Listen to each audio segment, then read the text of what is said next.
भारत के प्रधानमंत्री श्री नरेंद्र मोदी जी ने आज राजस्थान के बीकानेर से संपूर्ण देश के 18 राज्यों और कुछ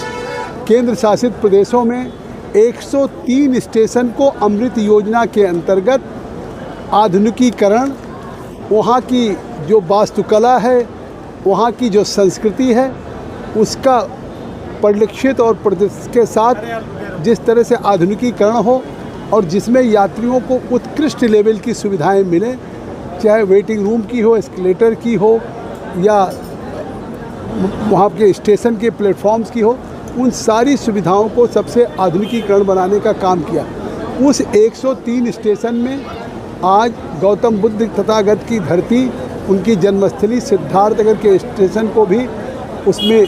शामिल किया गया था। और आज हम सौभाग्यशाली हैं कि आज जब प्रधानमंत्री संपूर्ण देश के 103 स्टेशनों का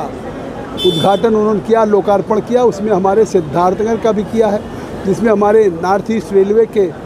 DRM गौरव अग्रवाल जी भी मौजूद थे, विधायक और सभी जनप्रतिनिधि थे। और आज जिस अवसर पे जिस तरह से 26,000 करोड़ की प्रधानमंत्री ने योजनाओं का लोकार्पण और शिलान्यास किया, ये विकसित भारत की तरफ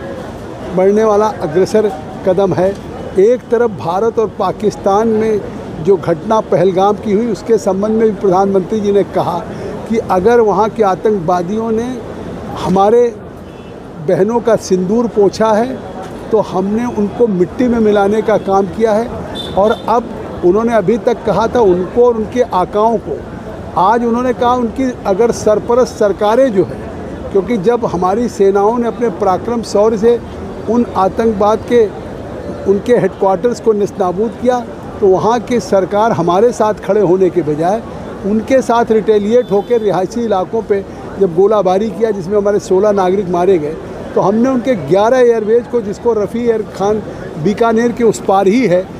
उसको 11 सहित निस्ताबूद करने का काम किया। और आज उन्होंने बीकानेर, जो वीरों की भूमि है राजस्थान, उन्होंने संदेश दे दिया पूरे विश्व के सामने कि अगर पाकिस्तान ने फिर कोई आतंकवाद की घटना किया या कहीं LOC में उल्लंघन करने की कोशिश किया, तो पहले घुस के मारे थे, अब उनके एयरवेज को ध्वस्त किया है। आगे इसका क्या अंजाम होगा, उसकी कल्पना भी नहीं कर सकते।